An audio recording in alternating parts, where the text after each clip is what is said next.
राधे राधे दोस्तों, आप सभी को छठ पर्व की बड़ी बेसब्री से इंतज़ार होगी। सभी को इस त्योहार का पूरे साल इंतज़ार रहता है, लेकिन सबके मन में ये ज़रूर ही आता होगा दोस्तों, ये छठ परमेश्वरी जो हम कहते हैं ये कौन है।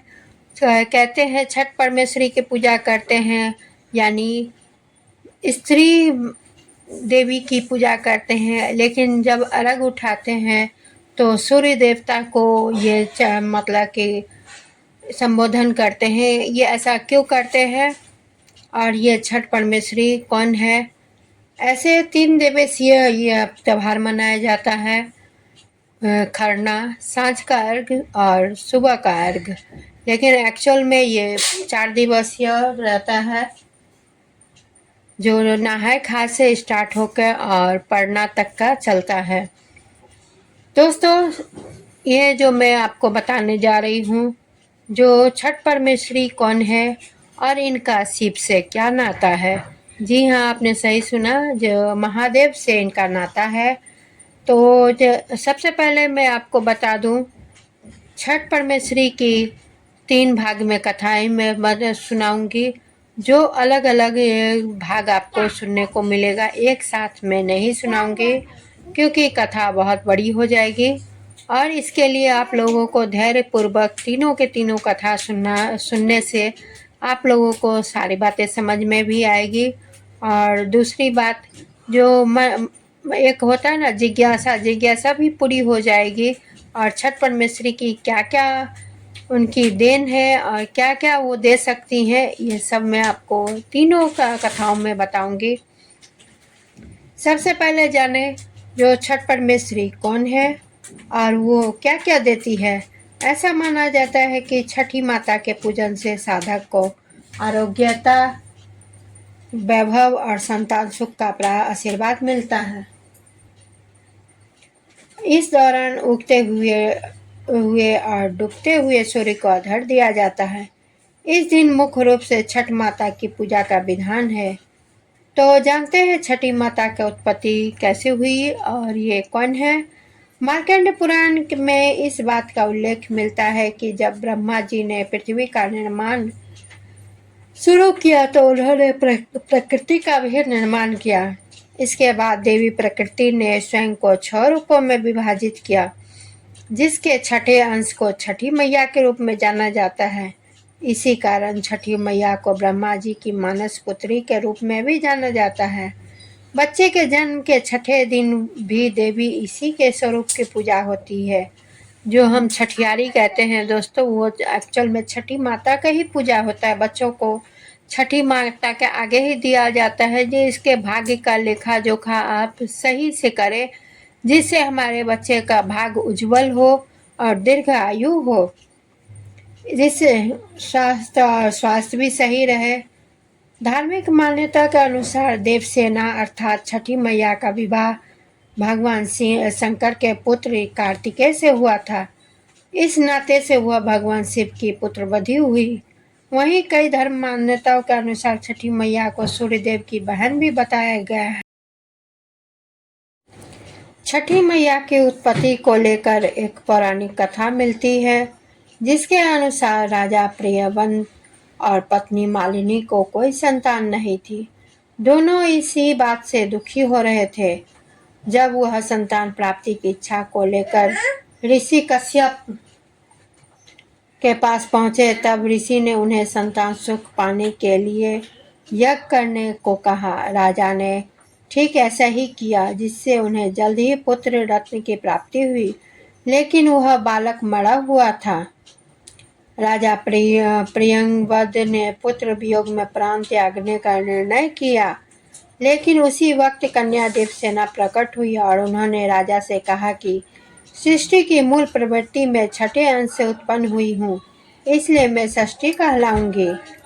मूल प्रवृत्ति में छठे अंश से उत्पन्न हुई हूँ, इसलिए मैं षष्ठी कहलाऊंगी। हे राजा, तुम मेरा पूजा करो, दूसरों को भी इसके लिए प्रेरित करो। राजा ने ऐसा ही किया और जल्द ही उन्हें पुत्र की प्राप्ति हुई। कहा जाता है कि तभी से छठ मनाने का पर्व आरंभ हो गया था।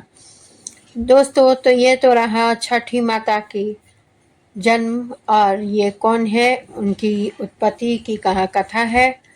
और ऐसे मैं अपने मिथिलांचल में जो कथा कही जाती है वो मैं आपको पहला पर्व में सुनाती हूँ। जो छठी माता एक गांव में एक सास बहू रह रही थी। बेटा उनका परदेश गया हुआ था कमाने के लिए, जैसे सभी के घर में ऐसा होता है, जो मर्द कमाने बाहर जाते हैं। तो घर में सिर्फ सास और बहू ही रह गई थी। सास कुछ ज़्यादा ही कर सख्ती से पेश आती थी। ऐसे तो आजकल तो बहू ही ज़्यादा सख्ती से पेश आती है।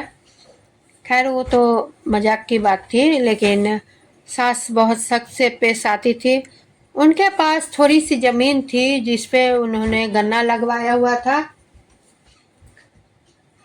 उस गन्ने की मतलब कि या कोई भी खेत या कुछ भी आपको तो थोड़ा देख रेख तो करनी ही होती है। तो भर दिन के काम काज से थकी हुई बहू रहती थी, तो सास से फिर भी कहती थी जाकर खेत में जाके टहला, उसे देख रेख कर, जा थोड़ी देर बैठ जा, नहीं तो अभी त्योहार का टाइम है, सारे गन्ने काट के लेके चले जाएंगे सभी। तो बेचारी अपने सिसक के रहती थी और डर के रहती थी सास से। सारा काम काज करने के बाद भी उसे आराम ना था, तो वो खेत में जब जाती तो अपने खटिया पे बैठी रहती थी और बैठ करके, तो उस टाइम छठ का ही पर्व था। तो शाम के टाइम में इसी तरह जो सांझ का अर्घ जो होता है, तो सांझ के अर्घ के टाइम में सभी डाला और ये लेके दौड़ा लेके जा रहे थे सभी। तो औरत ने कहा, यानी बहू ने कहा, आप लोग कहाँ इतना सामान सब लेके जा रहे हैं, सभी कोई क्या गांव छोड़ के जा रहे हैं क्या?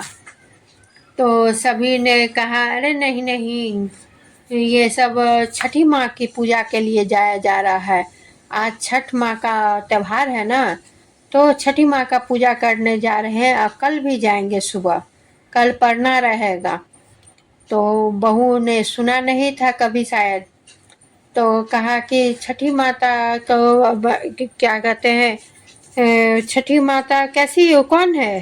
तो बोले छठी माता सभी माताओं में श्रेष्ठ है, सो बहुत ही दयालु है। छठी माँ का व्रत करने से सारी कथा सुनाई जैसा होता है वैसा होता है। तो उसे जैसे कुछ अंदर से भाव आया और कहने लगी, जो अच्छा मैं तो कुछ नहीं दे सकती हूँ छठी माता को, मैं व्रत भी नहीं की हूँ, मेरे पास ये गन्ने का खेत है और उसमें से मैं गन्ना एक दो काट के दे सकती हूँ, क्या आप मेरे तरफ से छठी माता को चढ़ा देंगे? तो उन्होंने कहा हाँ हाँ क्यों नहीं चढ़ा देंगे, आप दो, मैं चढ़ा दूंगा। तो ऐसे वो उनको काट के तो दे दी। और फिर उसके बाद जितने छठ व्रती थे और जितने लोग जा रहे थे छठ के लिए घाट पे, सबको वो अपने सास से बिना पूछे बिना बताए उसने इस तरह से काट के दी जैसे सास को भी ना पता चले और छठी माता को चढ़ भी जाए। तो इसी तरह हुआ। तो जब सभी को दे दिया, जैसे एक दिल में तसल्ली से होती है, जो मैंने नहीं भी किया तो कोई बात नहीं, मुझे मेरा मतलब कि भोग मैं अपने छठी माता तक पहुंचा चुकी हूँ। इस तरह से वो खेत में बैठी ही थी, इतने में एक बुढ़िया आती है। बुढ़िया आती है तो कहने लगती है कि जो बेटी मुझे प्यास लगी है, पानी मिल सकता है? तो बोले हाँ हाँ क्यों नहीं। तो फिर उसने पानी रखी जो थी तो पानी पिलाई। फिर बुढ़िया ने कहा मुझे भूख लगी है। तो वो तो कुछ लेके आई नहीं थी, क्योंकि उसकी सास कोई भी चीज़ गिन के या अपने हाथों से देती थी। वो तो दोपहर में खाना खा चुकी थी, तो इसीलिए उसकी सास ने कहा अब क्या खाएगी, अब तू जा, रात को आएगी तक बनाना तो खाना। तो कुछ लेके नहीं आई थी, सिर्फ पानी लेके आई थी। तो फिर बहू कहने लगी जो माता जी मैं तो कुछ लाई नहीं हूँ खाने के लिए, ये गन्ना है, आपको खाना है तो आप बताओ तो मैं तोड़ के दे दूंगी। तो छठी माता ने कहा हाँ दो। तो उसने फिर वही बीच से ही गन्ना को काटा और फिर माता छठी माता को उसने फिर छठी माता बोली जो मैं तो मेरा तो दांत भी नहीं है, सो तुम ही छिल के दो। तो वो बहू बोली जो मेरे तो जूठा आप कैसे खाओगी माता जी? तो बोले कि कोई बात नहीं, तुम मुझे भाव से दो, मैं ठीक खा लूँगी।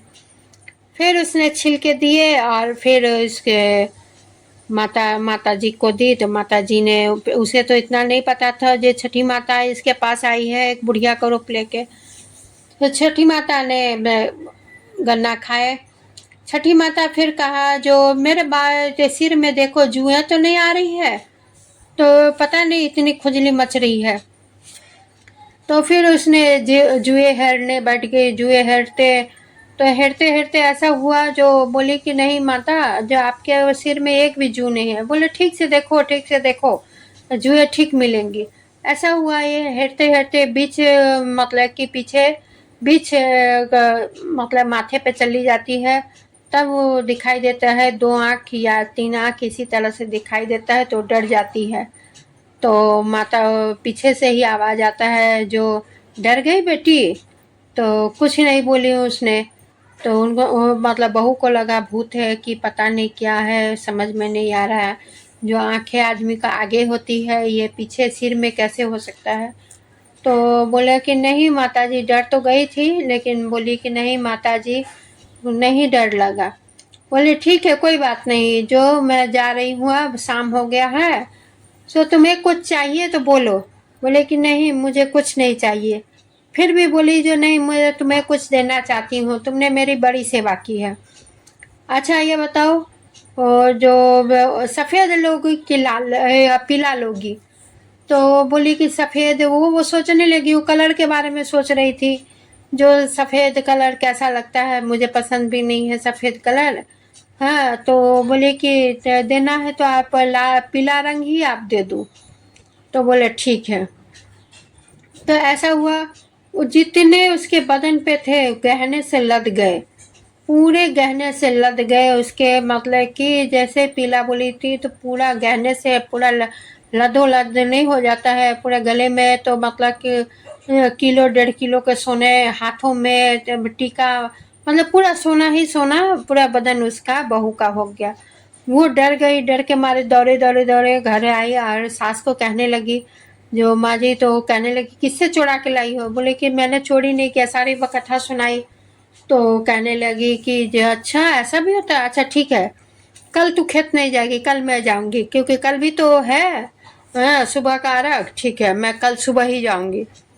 ये फिर सास मन में सोच के आ रही है, बोली कि जो इसे, ये तो बेवकूफ़ है जो इसने सारे गहने मुझे दे दिए, लेकिन मैं तो बेवकूफ़ नहीं हूँ, मैं इसे नहीं बताऊंगी, आज चली जाऊंगी कल।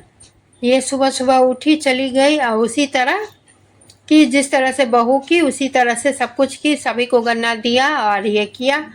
फिर उसके बाद तो वही फिर छठी माता आई बुढ़िया के रूप में। छठी माता तो जानती ही थी ये मुझसे गहने लेने आई है, सोने लेने आई है।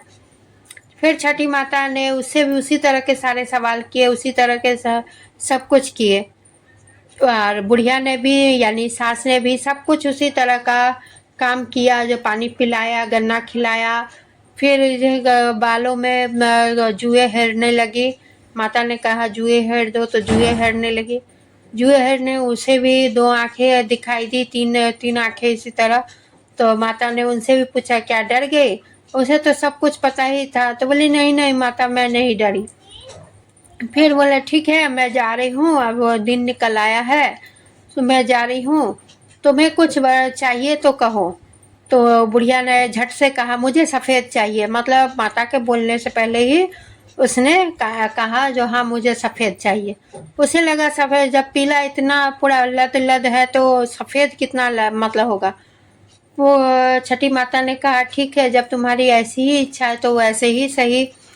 उसके पूरे बदन में कुष्ठ का मतलब रोग दे दी माता, क्योंकि सफ़ेद तो कुष्ठ का निशानी होता है। तो सफ़ेद में रंग पूरा बदन सफ़ेद सफ़ेदी आ गई। तो वो रोने लगी, चिल्लाने लगी, ये करने लगी, जो आप कौन हो? आप भूत हो, प्रेत हो? मेरे बहू को तुमने सोना दिया, मुझे ये क्या कर दिया, क्या रोग दे दिया, क्या रोग दे दिया? तब छठी माता अदृश्य होकर कहने लगी तू लालची थी, तू वो शैतान थी, तू अपनी बहू को तो सताती ही थी, लेकिन मेरे बिना कहे तुमने खुद ये वरदान मांगा तुम्हें सफ़ेद चाहिए, तो सफ़ेद दे दी। तुम्हारी बहू ने भोलेपन में आके ही पीला मांगा था, इसीलिए मैंने उसे पूरे सोने से लाद दिया। अब तू सफ़ेद में सफ़ेदी मांगी है, बिना पूछे बिना कहे ही तुमने ही मांगी है, तो इसीलिए सफ़ेदी तुम्हें है। तो फिर कहने लगी कि माता मेरी ये सफ़ेदी कैसे जाएगी।